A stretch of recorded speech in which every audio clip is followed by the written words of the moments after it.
अस्सलाम वालेकुम। आप लोग कैसे हो हजरत? आज हम जो वीडियो लेके आए ना, जो रिएक्शन वाला वीडियो ले आए हैं, वो अमीनुल कादरी के हुजूर का है।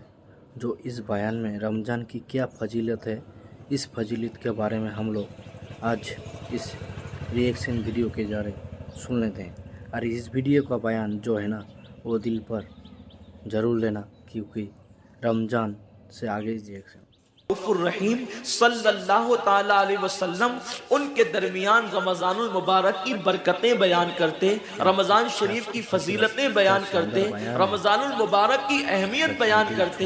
एक मर्तबा अल्लाह के महबूब मुस्तफ़ा जान रहमत सल्लल्लाहु अलैहि वसल्लम फरमाते हैं, ऐ मेरे सहाबा, अब तुम पर एक ऐसा महीना जलवगर होने वाला है कि जिसकी पहली रात की शान ये है, जिसकी पहली रात का मकाम और मर्तबा ये है कि जब माह रमजान की पहली रात आती है तो आसमानों के दरवाजे खोल दिए जाते हैं, जन्नत के दरवाजे खोल दिए जाते हैं, जहन्नम के दरवाजे बंद कर दिए जाते हैं, और अर्श के नीचे से एक हवा चलती है, और वो हवा जब रहमत की हवा चलती है तो अल्लाह उस रात अपने बंदों को प्यार की नजर से देखता है, मोहब्बत की नजर से देखता है, और अल्लाह की मोहब्बत की नजर जिस बंदे पर पड़ जाती है, अल्लाह उस पर जहन्नम की आग को हराम फरमा देता है।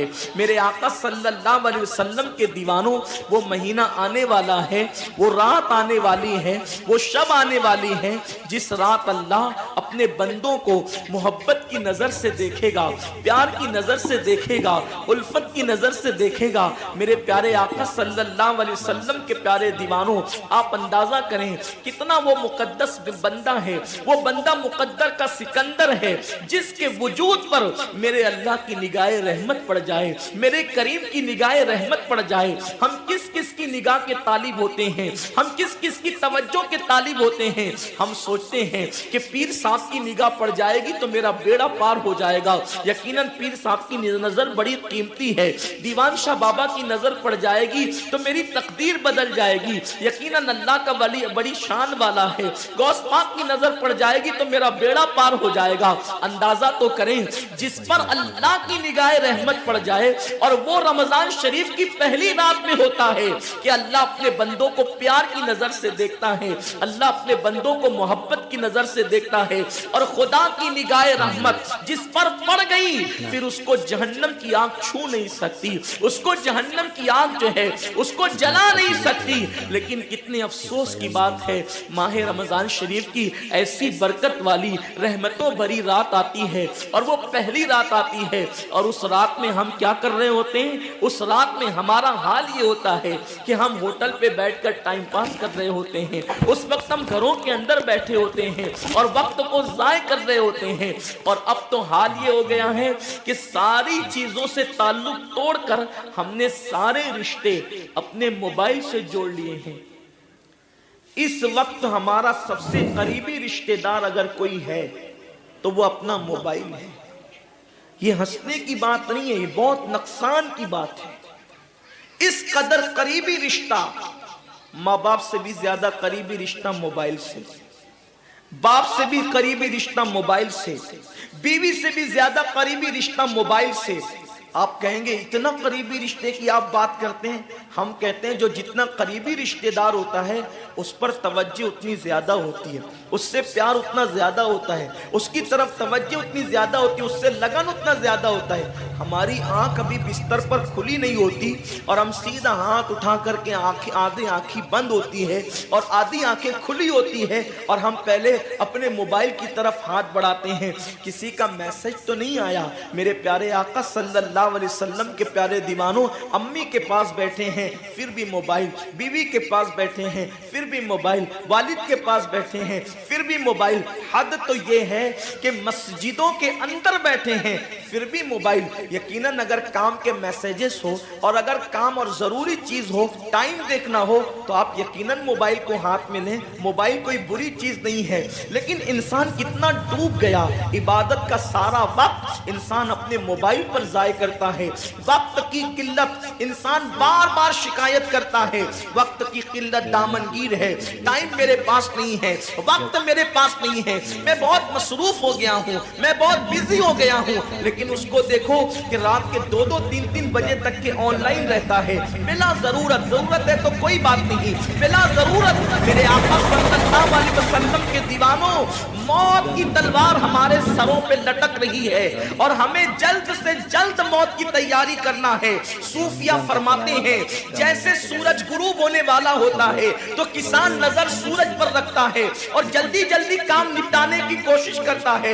اس کو یاد ہے یہ بات، اس کے ذہن میں یہ بات کہ آج کا سورج غروب ہونے سے پہلے میں نے اپنے کام کو مکمل کر دینا ہے تاکہ کل کا سورج طلوع ہونے کے بعد میں نے پھر بیج بو کر کے آگے کا کام کرنا ہے. میرے آقا صلی اللہ علیہ وسلم کے دیوانوں، وہ کسان اگر یہ سورج غروب ہوتے ہوتے مر گیا تو کل اس کا کام کوئی اور کر جائے گا. اس کا بیٹا بیج بوئے گا، اس کی بہو بیج بوئے گی، اس کی بیوی بیج بوئے گی، اس کے رشتہ دار بیج بوئیں گے. لیکن یاد رکھنا، اگر دنیا کے اندر ہماری زندگی کا سورج غروب ہو گیا تو پھر نیکیوں کا بیج ہماری جگہ کوئی نہیں بو سکتا. اللہ رب العزت نے کبھی ماہ رمضان کی شکل میں، کبھی شب برات کی شکل میں، کبھی شب قدر کی شکل میں، کبھی اللہ اکبر ماہ شعبان کی شکل میں، کبھی لیلۃ البراء کی شکل میں، کبھی شب معراج کی شکل میں، کبھی لیلۃ الجمعہ کی شکل میں یہ حسین قیمتی لمحات ہمیں اس لیے عطا فرمائے ہیں کہ میرے بندے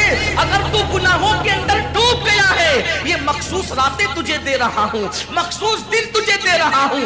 ان راتوں میں میری عبادت کر لے، ان دنوں میں میری عبادت کر کے مجھے راضی کر لے تاکہ میں تیری مغفرت کر دوں. اور پھر رمضان شریف کی تو بات ہی جدا ہے. ماہ رمضان تمام مہینوں کا سردار ہے. میرے آقا مصطفیٰ کریم رؤوف الرحیم صلی اللہ علیہ وسلم فرماتے ہیں ماہ رمضان کو سارے مہینوں پر ایسی فضیلت ہے جیسے مجھ محمد کو تمام مخلوق پر فضیلت حاصل ہے. میرے آقا فرماتے ہیں ماہ رمضان شریف میں اگر تم ایک نیکی کرتے ہو تو اللہ تمہیں 70 کا ثواب عطا کرتا ہے، اور تمہارا خلوص بڑھ جاتا ہے تو اللہ تمہیں ایک نیکی کا 1000 عطا کرتا ہے. اخلاص اور بڑھتا ہے تو اللہ ایک نیکی پر تمہیں بے حساب ثواب عطا کرتا ہے، اس کا کوئی حساب ہی نہیں ہوتا. آقا کریم رؤوف الرحیم صلی اللہ علیہ وسلم فرماتے ہیں یہ ماہ رمضان کیا ہے. اللہ کے محبوب مصطفیٰ کریم صلی اللہ علیہ وآلہ وسلم ماہ رمضان شریف کے روزوں کی اہمیت بیان کرتے ہوئے فرماتے ہیں کہ ماہ رمضان شریف کا ایک روزہ اگر کوئی چھوڑ دے اور پھر ساری زندگی اس کے بدلے میں روزہ رکھے تو ساری زندگی کے روزے اس ایک ماہ رمضان کے روزے کے برابر نہیں ہو سکتے. یہ ماہ رمضان شریف کے روزے کو فضیلت حاصل ہے. اور اللہ کے حبیب صلی اللہ علیہ وسلم فرماتے ہیں جو ماہ رمضان شریف میں عبادت کر کے اپنی بخشش نہیں کروا سکتا، اپنی مغفرت نہیں کروا سکتا، پھر اس کو کبھی موقع نہیں ملتا کہ وہ اپنی مغفرت کا سامان کرے. آقا کریم صلی اللہ علیہ وآلہ وسلم فرماتے ہیں کہ سال بھر تک ماہ رمضان شریف کے لیے جنت کو آراستہ کیا جاتا ہے، جنت کو سجایا جاتا ہے، جنت کو سنوارا جاتا ہے. اور آقا کریم صلی اللہ علیہ وسلم فرماتے ہیں بڑی بڑی آنکھ والی حوریں اللہ کی بارگاہ میں عرض کرتی ہے میرے کریم ہمیں ان کی دلہن بنانا جو ماہ رمضان شریف میں تیری عبادت کرتے ہیں، ہمیں ان کے نکاح میں دینا جو ماہ رمضان شریف کی راتوں کو جگ کر کے تجھے منانے کی کوشش کرتے ہیں. آقا کریم صلی اللہ علیہ وسلم فرماتے ہیں اگر کوئی بندہ ماہ رمضان میں زنا سے بچے، شراب سے بچے، جھوٹ سے بچے، کسی کو تہمت لگانے سے بچے اور ماہ رمضان شریف کا احترام کرتے ہوئے گناہوں سے بچے تو اللہ تبارک و تعالی ہر رات کے بدلے، رمضان شریف کی ہر رات کے بدلے 100 حوروں کے ساتھ اس کا نکاح فرمائے گا. یعنی 30 راتیں ہیں تو 100 حوروں کے ساتھ اس کا نکاح ہوگا. اور آقا کریم صلی اللہ علیہ وسلم فرماتے ہیں ماہ رمضان شریف کا احترام جو کرے اور احترام माह रमजान में जो लगवियात और खुराफात को तर्क कर दे, जो गुनाहों को छोड़ दे, ज़िना को, शराब को, झूठ को, बोहतान तराशी को छोड़ दे, आका फरमाते हैं उस रमजान शरीफ का एहतराम करने वाले के लिए अल्लाह ने जन्नत में एक ऐसा महल बनाया है। उस महल का हाल ये है कि दुनिया के सारे अव्वलीन और आखिरीन यानी आदम से लेकर आखिरी आने वाले तक, इंसान तक, अगर सारे उस महल के अंदर दाखिल हो जाए तो भी उस महल की इतनी ही जगह वो लेंगे जितनी की बकरे की रान आप किसी मकान के अंदर रखते हैं। तो बकरे की रान कितनी जगह घेरती है, बस तमाम अव्वलीन और आखिरीन उस महल के अंदर इतनी ही जगह घेरेंगे। यानी वो महल इतना बड़ा अल्लाह ने बनाया है और वो महल सिर्फ उनके लिए है जो माह रमजान के एहतराम में गुनाहों को तर्क कर देते हैं, गुनाहों को छोड़ देते हैं। मेरे आका सल्लल्लाहु अलैहि वसल्लम के प्यारे दीवानों, लेकिन अफसोस हम और दिनों की तरह माह रमजान शरीफ की रातों को ज़ाय कर देते। ताजिरों का सीजन आता है तो ताजिर पहले से तैयारी करते हैं कि इस सीजन के अंदर मैंने मालदार बनना है, इतना माल मैंने कमाना है कि फिर मैंने सारे साल घर में बैठ करके खाना है। टेलर लोग तैयारी करते हैं, ईद के मौके पे इतनी मेहनत करेंगे रात दिन कि साल भर अगर कोई कस्टमर ना भी आए तो वो घर बैठ के आराम से खा सके। कपड़े वाले सोचते हैं कि सीजन आएगा, जो भी सीजन उनका आता है, इतना कमाएंगे कि साल भर बैठ के खाएंगे। लोगों, जैसे कपड़ों का सीजन आता है, टेलरों का सीजन आता है, फलों का सीजन आता है, एक सीजन नेकियों का भी आता है, एक सीजन मगफिरत का भी आता है, एक सीजन जन्नती बनने का भी आता है, एक सीजन अल्लाह को राजी करने का भी आता है। अरे ये क्या कम है। मेरे रसूल सच्चे नबी सादिक व मज़दूक नबी ने फरमाया माह रमज़ान की हर रात अल्लाह पहले आसमान पे तजल्ली करता है और अल्लाह अपने बंदे से पुकार पुकार कर गुरूब आफ्ताब से लेकर सुबह सादिक तुलू होने तक कहता है मेरे बंदे, अगर तू गुनहगार है तो मुझसे माफ़ी तलब करता कि मैं तेरी मगफिरत कर दूं, मैं तुझे जन्नत का परवाना अता कर दूं। अगर तू गरीब है तो मुझसे दौलत मांगता कि मैं तुझे दौलत अता कर दूं। अगर तू नेमत से महरूम है तो नेमत मांगता कि मैं तुझे नेमत अता कर दूं।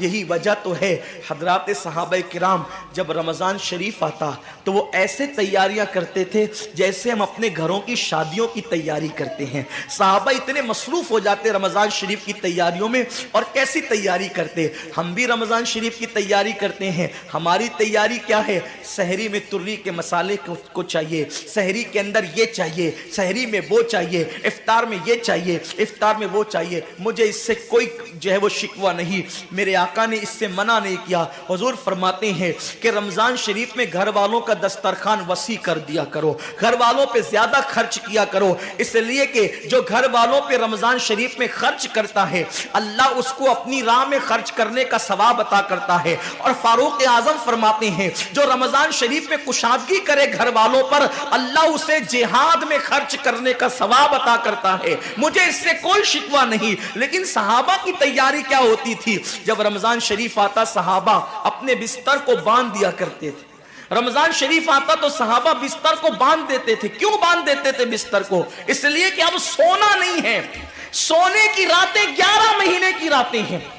अब गफलत में जिंदगी नहीं गुजारना है, बल्कि रातों को जग कर, दिन को जग कर अल्लाह की इतनी इबादत करना है कि इबादत का सीजन आ गया। इसलिए कि अल्लाह के रसूल फरमाते हैं जिसने रमज़ान शरीफ पाया और इबादत करके अल्लाह को राजी नहीं कर लिया, ऐसा बंदा हमेशा अल्लाह की रहमत से दूर कर दिया जाए। इसलिए सहाबा रमज़ान शरीफ की तैयारी करते थे, बिस्तर बांध देते थे। और अपना मामूल क्या है, जो फजर में सोएंगे तो वो असर में उठेंगे, रात भर जागेंगे क्रिकेट खेलते हुए, रात भर जागेंगे गलियों में घूमते हुए। मेरे आका सल्लल्लाहु अलैहि वसल्लम के दीवानों, बहुत कीमती वक्त आ रहा है, बहुत कीमती महीना आ रहा है। ये वो महीना है जो जहन्नमियों को जन्नती बनाता है। आका करीम सल्लल्लाहु अलैहि वसल्लम फरमाते हैं हर इफ्तार के वक्त अल्लाह 60,000 ऐसे जहन्नमियों को जहन्नम से आज़ाद करके जन्नती बनाता है जिनका जहन्नमी होना वाजिब हो गया था। اور ایک مقام پہ فرماتے 5 لاکھ جہنمیوں کو ہر افطار کے وقت جہنم سے آزاد کیا جاتا ہے. اور اسی پہ بس نہیں، حضور فرماتے ہیں جب شب جمعہ آتی ہے ماہ رمضان کی، جمعرات کا سورج غروب ہوتا ہے، تو جمعہ کا سورج غروب ہونے سے پہلے تک ہر سیکنڈ میں 5 لاکھ جہنمیوں کو جہنم سے آزاد کیا جاتا ہے. اور جب جمعہ کا آخری وقت آتا ہے، آخری ساعت آتی ہے، میرے کریم آقا فرماتے ہیں جمعرات کا سورج غروب ہونے سے لے کر جمعہ کا سورج غروب ہونے تک ہر لمحے میں جو 5 لاکھ کو آزاد کیا گیا تھا، اب آخری سیکنڈ میں جو غروب کا وقت ہوتا ہے، جتنے آزاد کیے گئے تھے اتنوں کی تعداد کے برابر اس آخری ساعت کے اندر اللہ اپنے جہنمی بندوں کو جہنم سے آزاد کر دیتا ہے. کتنا قیمتی وقت ہوتا ہے. افطار کا وقت کتنا قیمتی ہے، سحری کا وقت کتنا قیمتی ہے، لیکن اس وقت بھی ہم کہاں لگے ہوتے.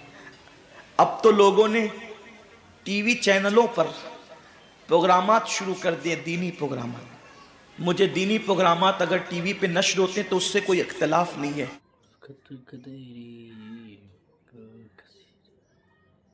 تو اگر اس ویڈیو کو اچھا لگے تو ضرور like, comment, share and subscribe کر دینا. اور اس بیان کا بعد آپ لوگوں کو کون سا بیان سننا ہے وہ بیان آپ لوگ کمنٹ باکس میں بول دینا. ہم آپ کو نئے ویڈیو پر